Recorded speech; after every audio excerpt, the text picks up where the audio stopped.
What's up, ladies and gents? This is KSigKid coming at you with another Destiny video. Today, it's Friday, so it's not my day, it's your day. Injure, he's in the tower, he's got exotics, he wants your strange coins. We're gonna have to find out what he's got this week, this Iron Banner week, and we are definitely going to grade him. So if you enjoyed this video, go ahead and smack that like button, and subscribe to the channel. So Xur is over here, right on the right hand side. He's not all that far away, you don't have to make a big old trip. But he's ready for you, and you can see I've got a lot of stuff in the tower to do and take care of before I get back into my Iron Banner this week. I've got a lot of Iron Banner left to do, a whole lot, and look at that ship down there. Looks pretty good, and it's gone. Okay, well that was real quick. But we're here for Xur anyway, and this week we've got an interesting assortment of things. This week feels just a little bit different for some reason. So for the Titan, we've got the no backup plans, and I'm actually wearing the no backup plans because last night I played just a couple games on my Defender Titan, and that's what these gauntlets are good for, the Defender Titan. In year 1, absolute utter garbage. In year 2, it is completely different, and that's because shotgun kills basically trigger your force barrier because it uses your melee override whenever you get a kill with the shotgun. So then you have a free overshield to run around with, and you're really strong, and that means that whenever you're rocking these out, you want to focus solely on strength. This is a strength-based build. We don't have a ton of those in Destiny, but it's definitely worthwhile, especially for those of you that are obviously rocking out the universal remote, or if you really like a shotgun as a side piece. Now I'm going to go ahead and give these things an A- actually. So they're situational in that you can only really utilize them to their full benefit on a Defender Titan, and they are good in PvP, but I would say that they're also surprisingly good in PvE as well. You could put them on whenever you're doing the Prison of Elders, you could put them on whenever you're just running around in a Nightfall like this week. I could put these on with my Invective and get some overshields to help protect me. Not too bad at all, and I bought these ones because the stat roll was just going to be better than the one that I already have.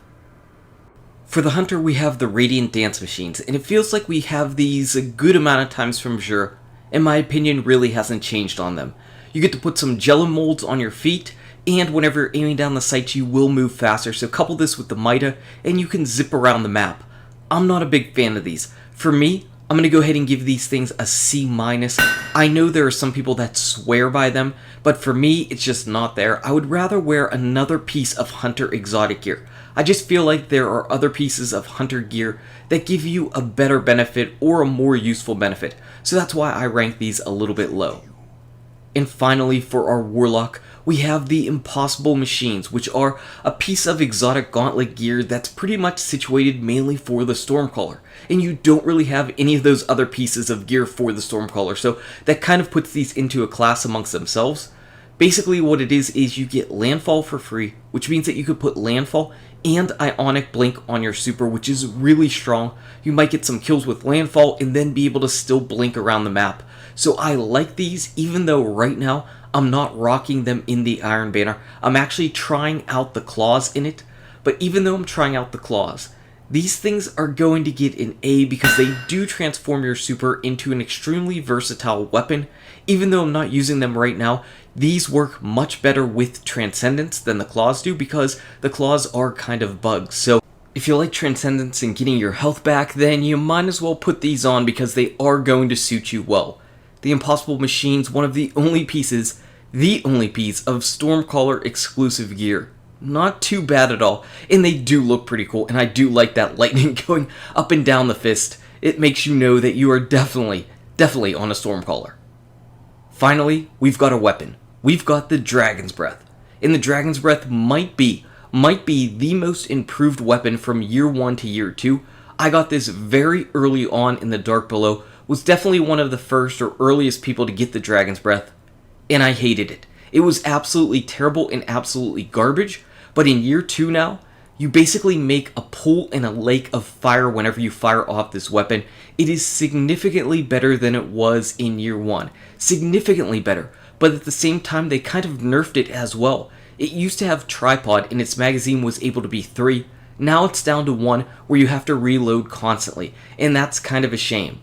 I think overall I'm going to give these things a B, mainly for fun.